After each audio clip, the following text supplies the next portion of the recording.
Assalamualaikum warahmatullahi wabarakatuh. Alhamdulillah wassalatu wassalamu ala Rasulillah Sayyidina wa Maulana Muhammad ibn Abdullah wa ala alihi wa sahbihi wa mawala. Subhanaka la ilma lana illa ma 'allamtana innaka antal alimul hakim. Rabbi shrah li sadri wa yassir li amri wahlul 'uqdatam min lisani yafqahu qawli wahdi qalbi wa saddid lisani bihaqqi sayyidi wa habibi Muhammadin sallallahu alaihi wasallam.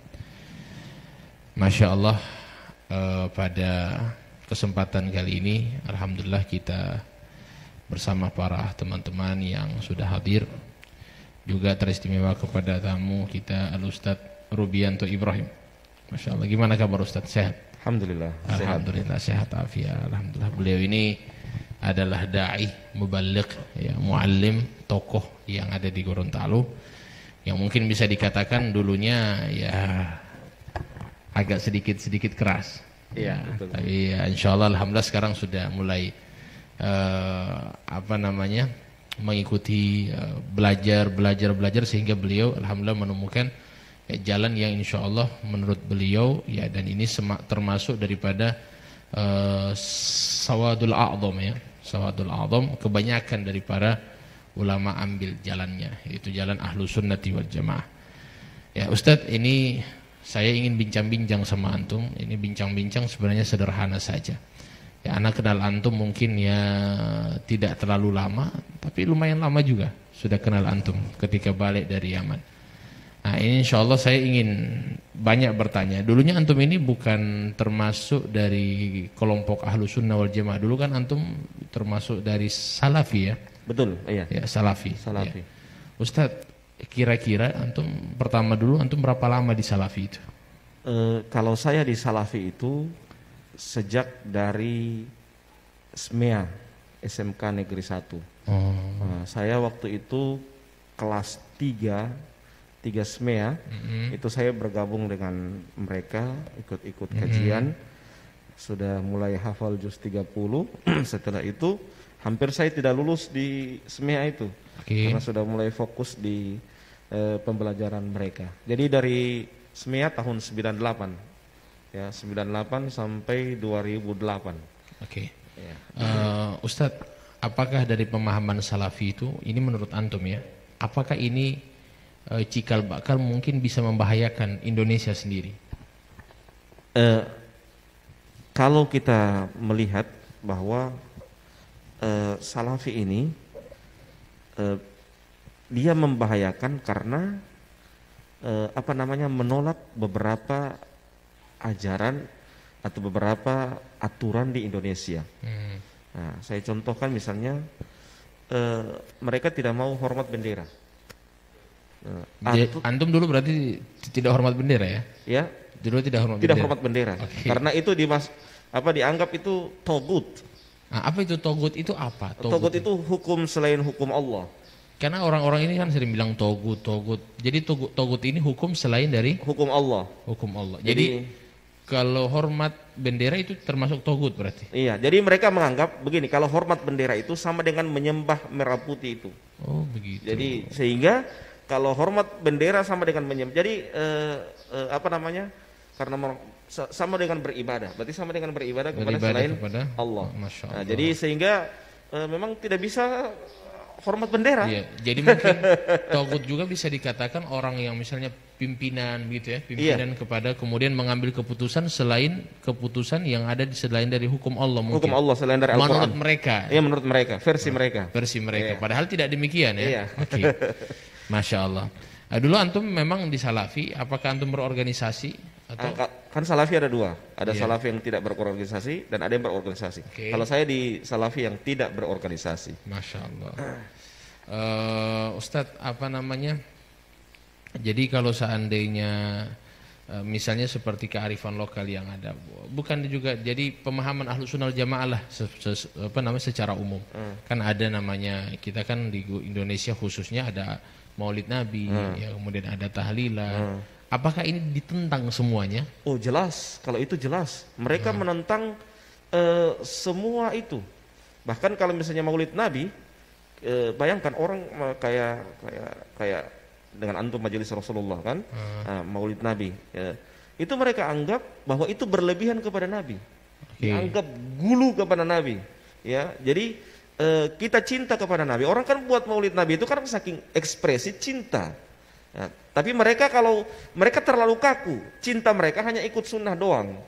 Nah, itu kekakuan mereka. Jadi sebenarnya cinta itu dengan kita merayakan Maulid Nabi itu salah satu bentuk kecintaan. Kenapa sih?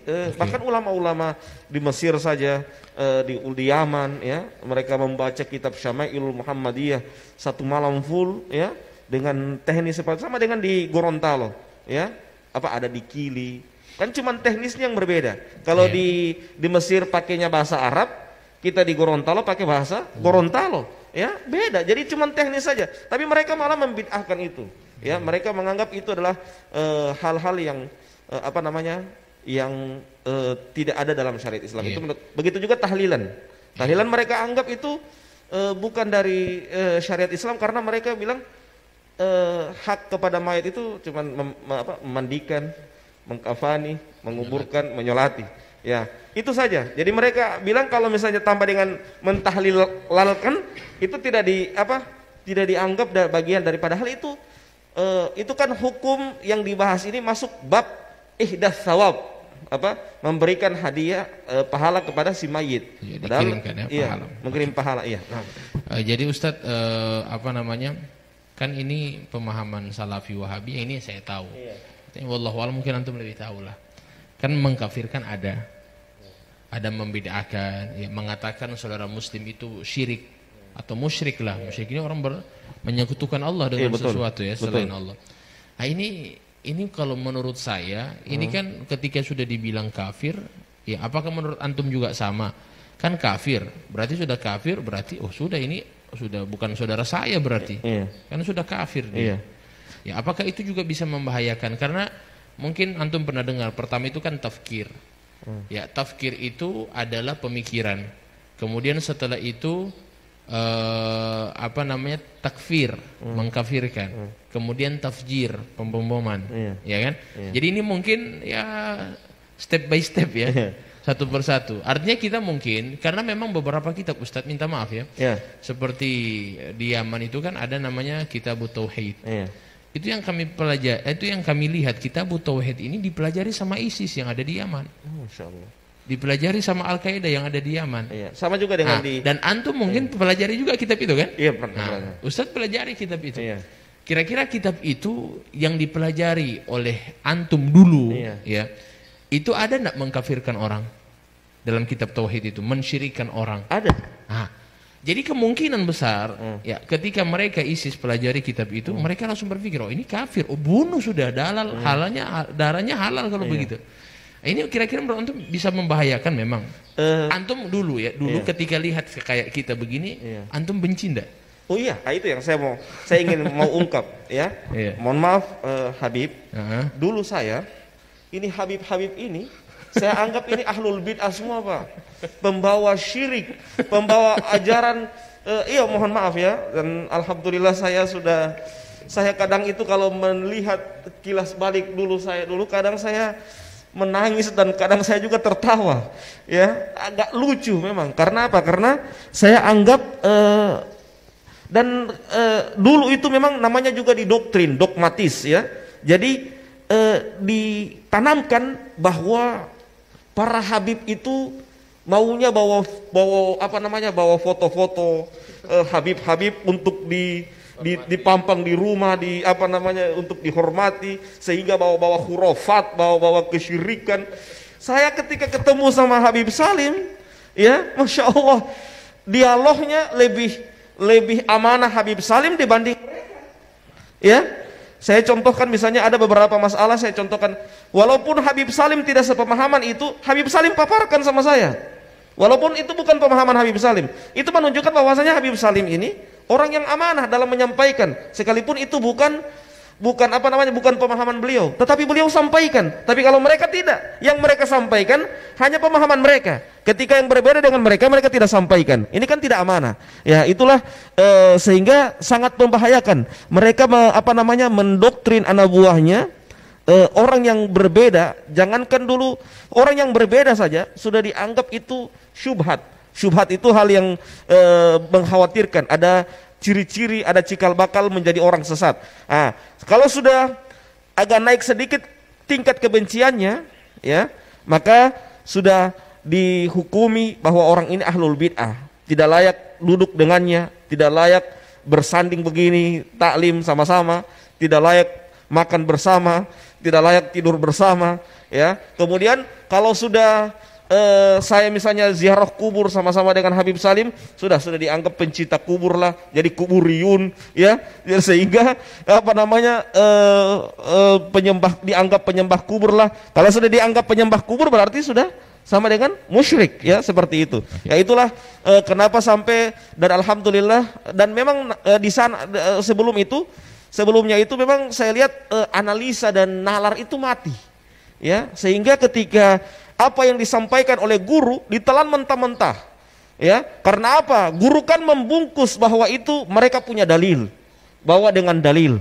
Jadi dalil mentah yang mereka keluarkan, kita sebagai murid sami'na wa ata'na, analisanya tidak jalan, mati semuanya analisanya. Nalarnya juga tidak jalan, mati semuanya. Jadi seakan-akan guru ini seperti nabi yang tidak boleh dikritisi perkataannya, ya. Sehingga seperti itulah. Jadi ketika saya mulai diskusi, ya, itulah mulai saya sudah termasuk ketemu dengan Habib Salim. Itu alhamdulillah sudah mulai terbuka cara pandang saya, dan sudah mulai menganalisa, pulang di rumah juga mulai menganalisa. Ternyata orang-orang yang selama ini yang saya tuduh ahlul bid'ah, yang saya tuduh tukang mengajarkan kesyirikan kepada saya, ya, ternyata mereka lebih ilmiah dan lebih amanah dibanding mereka. Nah, Masya Allah, luar biasa, berapi-api ini kayaknya ini beliau. Ya, jadi memang Ustadz, kira-kira mungkin doktrin-doktrin yang mereka lakukan itu apa saja? Antum kan tahu kan bagaimana mereka, antum ketika hadir di halaku, sehingga para murid itu, para orang-orang yang hadir di majelis taklim mereka itu, kalau melihat kami tidak ada senyum. Bagaimana mereka itu mendoktrin sampai sedemikian gitu loh. Begini, kenapa mereka tidak ada senyum? Mereka pakai hadisnya Ka'ab bin Malik yang meninggalkan perang Tabuk. Oke. Ya, diboikot orangnya ya. Diboikot orangnya karena meninggalkan perang Tabuk. Jadi mereka mengkiaskan bahwa ini ahlul bid'ah sama dengan orang yang meninggalkan perang Tabuk. Jangan diajak bicara, jangan disalami, ya. Dan bahkan mereka pakai perkataannya siapa namanya? Fudail bin Iyad. Barang siapa yang membantu ahlul bid'ah, berarti dia sama dengan membantu menghancurkan Islam, ya. Ada beberapa perkataan itu yang jadi cara doktrin mereka mungkin barangkali ketika hadir di halakum, mereka tidak mau murid-murid yang hadir itu hadir di majelis lain, ya. Iya, gitu. tidak bisa hadir ya? Di majelis lain. Jadi kalau hadir di majelis lain sudah mulai disitulah saya mulai dicurigai seperti itu. Saya mulai diboikot, saya mulai tidak diajak bicara, tapi saya tetap datang. Gimana kabar? Sekalipun mereka, saya memang sudah rasa bahwa mereka itu sudah tidak lagi dengan saya. Tapi saya, namanya juga ukhuwah, tetap saya jalin. Masya Allah, itulah bedanya. Ya, kita diajarkan di sini. Ya, saya di NU diajarkan bagaimana ukhuwah dengan baik di majelis Rasulullah, bagaimana juga ukhuwah diajarkan dengan baik. Ya, itulah sehingga tidak pernah ada kebencian kepada mereka. Sekalipun mereka benci sama saya karena saya sudah dicap ahlul bid'ah. Kadang mereka tanya sama saya, "Ustadz, bagaimana hukum ini?" Saya tanya balik, ente bisa terima anak punya jawaban karena anak ini di mata antum sudah ahlul bid'ah. Jadi seperti itu. Oke, mungkin ada pertanyaan sampai. Ya, terima kasih. Dari penyampaian tadi sangat menarik, ya, dari perjalanannya Pak Ustadz Robi. Mungkin pertanyaan saya lebih ke dalam ini mengenai gimana langkah-langkah Ustadz dalam menangani radikal di Gorontalo sendiri. Iya. Kalau saya, saran saya, pertama, ustadz Nusantara semua harus turun. Jadi harus turun. Kayak di Jawa itu, ustadz Nusantara semua turun. Ya. Jadi dan orang-orang yang berwatak-watak radikal seperti itu tidak bisa dikasih tempat di organisasi-organisasi resmi. Ya, seperti MUI tidak boleh. Ya. Karena itu mereka jadikan tameng, ya, bahwa lihat, Anda tuduh saya sesat loh, tapi saya di MUI, berarti MUI itu Anda anggap sesat.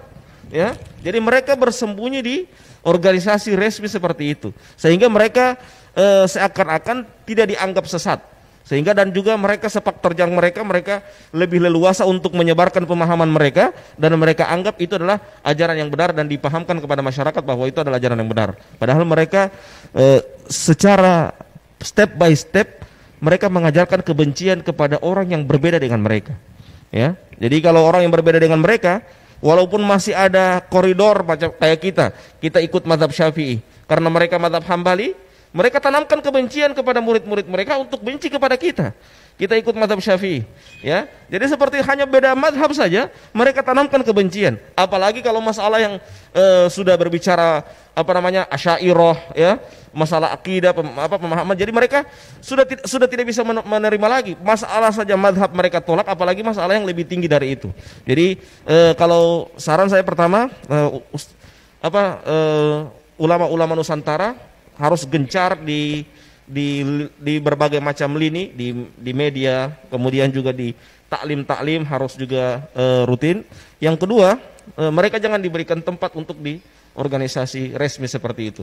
Yang ketiga, memang harus di cara bertanyanya, melihat radikalisme atau tidak, kita tanya bagaimana hukum Anda, menurut Anda tentang Maulid Nabi. Kayak Habib Salim tanya sama saya, bagaimana hukum menurut Anda tahlilan? Bagaimana hukum menurut Anda perayaan Isra dan Mi'raj? Kalau mereka bilang itu bid'ah, itu radikalisme, ya. Itu bibit-bibit radikalisme. Karena apa? Ini kan sudah ajaran nasional. Maksudnya sudah seandainya itu salah, berarti presiden berbuat kesalahan loh. Berarti seandainya itu salah, semua orang yang melakukan itu semua dianggap salah semua, ya. Karena merayakan hal seperti ini, ya.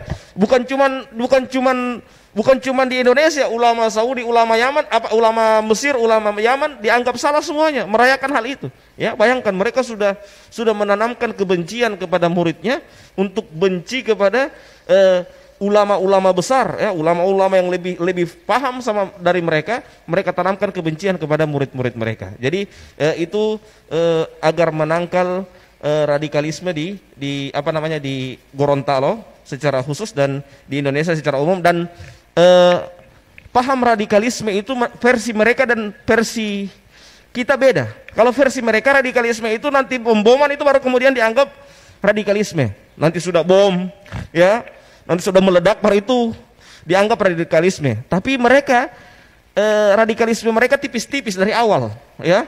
Tidak mau hormat bendera, tidak mau tidak mau pergi ke tahlilan, ya, tidak mau merayakan Maulid Nabi, tidak mau merayakan Isra dan Mi'raj, ya, semua ajaran-ajaran seperti itu. Muslim kafir, ya, muslim kafir, ya, caci maki, ya. Jadi memboikot saudaranya yang tidak semajelis dengan mereka, ya, dianggap ahlul bid'ah. Misalnya Habib Salim, ketua majelis Rasulullah Provinsi Gorontalo, dianggap dedengkot ahlul bid'ah karena apa? Karena kaptennya majelis Rasulullah, ya. Jadi seperti itu. Jadi dan mereka, cara sikap mereka tidak cara pandang mereka kepada orang-orang yang seperti ini tidak ada senyum, ya.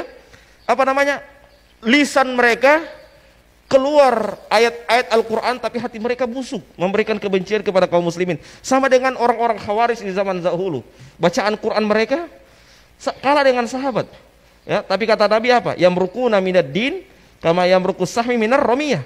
Mereka keluar dari agama seperti keluarnya anak panah dari busurnya, ya. Jadi mereka bacaan, coba lihat orang-orang Khawarij di zaman dahulu itu, bacaan Quran mereka itu bagus. Sama dengan mereka. Coba lihat kalau mereka ceramah, dalil. Tapi setelah itu prakteknya apa? Mereka benci kepada orang yang berbeda dengan mereka. La ilaha illallah. Ini sangat berbahaya dengan pemahaman seperti ini. Masya Allah. Luar biasa, semakin lama semakin hangat kayaknya perbincangan. Jadi alhamdulillah kita sudah dapat banyak ilmu dari beliau yang insya Allah mudah-mudahan negeri kita ini dijaga oleh Allah Subhanahu Wa Taala dari pemahaman-pemahaman seperti itu, Ustaz. Karena memang khawatirnya begitu, yang paling dikhawatirkan itu anak-anak muda. Anak muda ketika didoktrin benci kepada saudara muslim, ya kan, mereka kan belum tahu apa-apa. Di situ ada satu perkataan ulama, manittasa'a ilmuhu qalla inkaruhu. Jadi semakin luas ilmunya seseorang, semakin sedikit ingkarnya sama orang lain. mereka itu saja ketika hadir di majelis ta'lim mereka suruh fokus jangan ke majelis ta'lim lain. Tidak boleh. Kalau kalian ke sana berarti kalian sudah ikut dengan ahli bidah. Jadi cuma sama mereka-mereka. Jadi yang diajarkan ilmu-ilmu itu saja. Nah, ketika diajarkan ilmu itu saja mereka punya pemahaman tidak terbuka, didoktrin harus begini, harus begini. Nah, akhirnya ini yang menjadikan ya mungkin ya kepemahaman yang demikian juga bisa jadi. Ya kan, kepemahaman sampai minta maaf, sampai bisa benci saudara muslim, sudah halal darah, ya sudah dibunuh. Khawatirnya sampai terjadi bom bunuh diri, ya mungkin dari situ semua. Di situ saya sampaikan tadi, ISIS itu kan begitu juga. Ya Kitabut Tauhid dipelajari sama ISIS. Al-Qaeda mempelajari juga itu kitabnya. Ya kan? Jadi bayangkan mereka ini kita tahu bersama main bunuh. Ya dari mana? Ya dari Kitabut Tauhid yang dipelajari. Ya kita mungkin mungkin banyak yang bilang, "Oh, ini beda ustadz. Kalau di sana begitu dia punya ustadz kasar, radikal, tapi di Indonesia aman-aman." Oh iya, di Indonesia memang aman-aman, cuma di situ sudah ada Tapi mereka malu-malu, bukan aman-aman. Nah itu bahaya. Jadi oleh karena itu memang mungkin insya Allah antum-antum seperti Ustadz, seperti antum insya Allah lebih lagi hadir di masjid-masjid, ya berikan pemahaman. Karena kalau orang tua itu saya rasa tidak perlu dipahamkan lagi. Karena orang tua itu sudah dibekali dari kecil. Yang bahaya itu anak-anak muda yang kosong, tidak punya pemahaman agama, tidak didoktrin dari orang tuanya, sehingga ketika sudah besar ya bisa terikut dengan ajaran mereka. Seperti itu kira-kira. Mungkin ada pertanyaan? Silakan. Ya, terima kasih. Setelah saya mendengar tadi penjelasan dari Pak Ustadz, bahwa Pak Ustadz selama di Wahabi ini sekitar kurang lebih 10 tahun. Jadi pertanyaan saya di sini, kira-kira apa tujuan utama daripada mereka Wahabi ke Indonesia, khususnya ke Gorontalo? Itu tujuan utama. Kemudian dalam penyebaran ini membutuhkan dana. Kira-kira dananya ini dari mana saja, Pak? Terima kasih, Pak Ustadz. Kalau target mereka itu pertama, target mereka itu mereka mencari masa dengan sebanyak-banyaknya. Jadi mereka membuat taklim di mana-mana. Setelah mereka membuat taklim di mana-mana, ya mereka sudah mulai banyak masa. Bahkan mereka kadang di kepolisian juga ada, ya ada namanya PCS, Polri Cinta Sunnah, ya itu organisasi mereka. Polri Cinta Sunnah.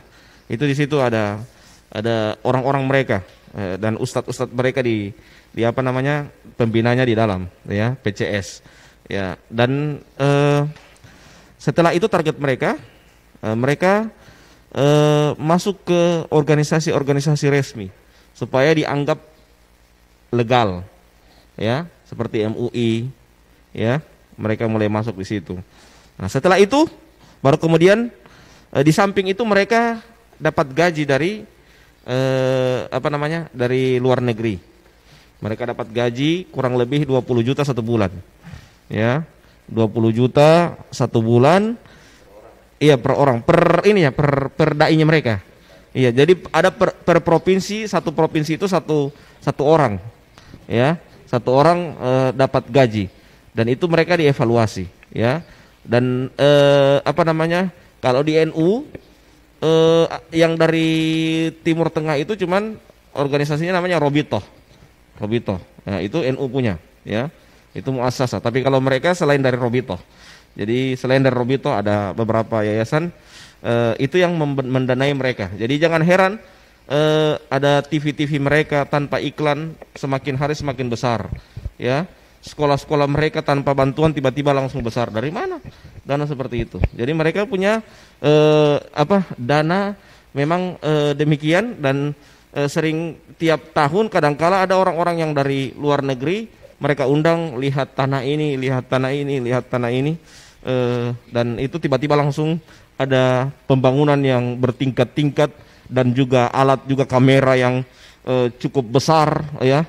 Dan lebih tinggi kualitasnya dari Indonesia karena memang mereka sudah diberikan bantuan seperti itu. Saya kemarin ditawarkan beberapa 10 tahun yang lalu ya, ditawarkan bagaimana Ustadz Robi kalau antum mau kami belikan kamera dan nanti bawa ke Gorontalo untuk dakwah di sana.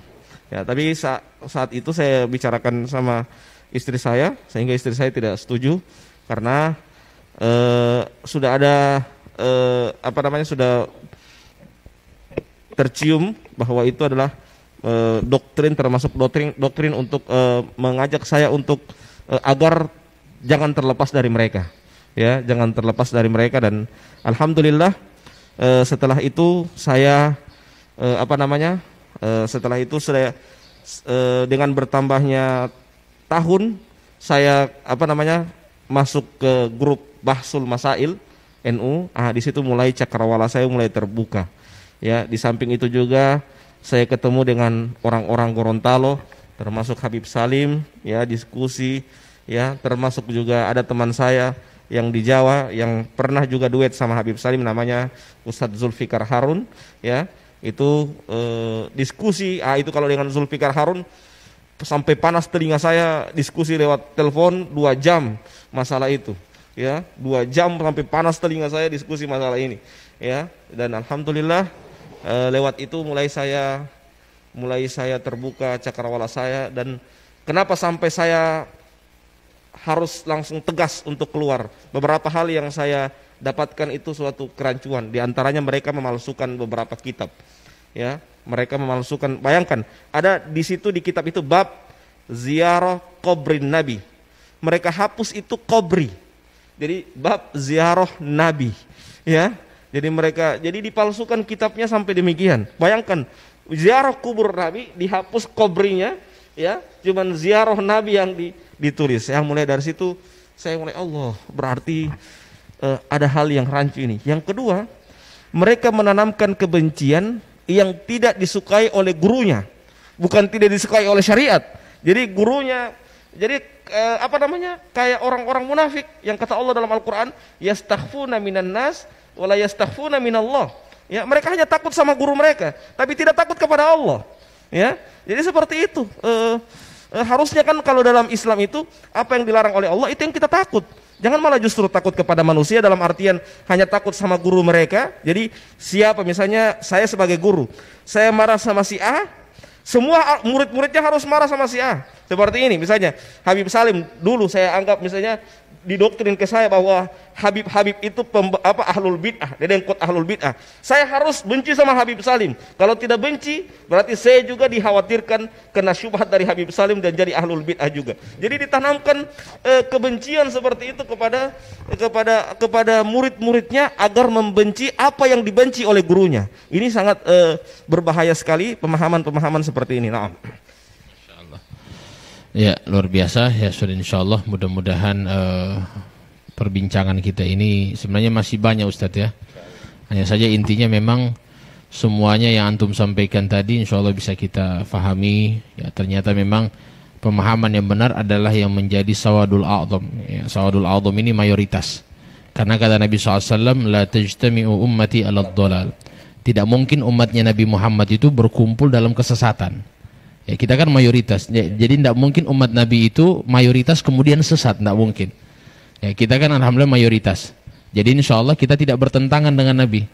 Ya, kalau seandainya mereka katakan kita sesat, berarti mana yang betul? Nabi atau ente? Iya kan? Nabi atau kamu yang benar? Jadi antara dua saja. Kalau bukan Nabi yang salah ente benar, atau ente yang salah Nabi benar. Cuma dua itu saja. Karena tidak mungkin dua-dua benar. Iya kan? Nah, maka oleh karena itu insya Allah mudah-mudahan ini membuka pemahaman kita, dan insya Allah dakwah-dakwah seperti ini yang harus kita sampaikan kepada para pemuda. Dan insya Allah kita tetap juga memiliki teknik-teknik ya masing-masing. Misalnya Ustadz Robi punya cara dakwah seperti itu, dan memang langsung menyerang kepada mereka supaya mereka sadar. Ya, mungkin juga dari saya mungkin ada teknik sendiri dalam berdakwah kepada mereka, dan insya Allah mudah-mudahan semuanya saling mengisilah satu sama lain. Dan insya Allah mudah-mudahan semua para pemuda akan kembali ke manhaj yang benar, manhaj ahlus sunnati wal jamaah yang dibawa oleh para ulama kita. Amin ya rabbal alamin. Terima kasih banyak atas kehadirannya dari bapak-bapak juga yang sudah bertanya, dari Ustadz wabil khusus yang sudah datang jauh-jauh dari Bualemo. Ya, alhamdulillah bisa sama-sama meluangkan waktunya bersama kita. Ya, terima kasih banyak dan mudah-mudahan barokah dan manfaat. Billahi taufiq wal hidayah. Assalamualaikum warahmatullahi wabarakatuh. Waalaikumsalam warahmatullahi wabarakatuh.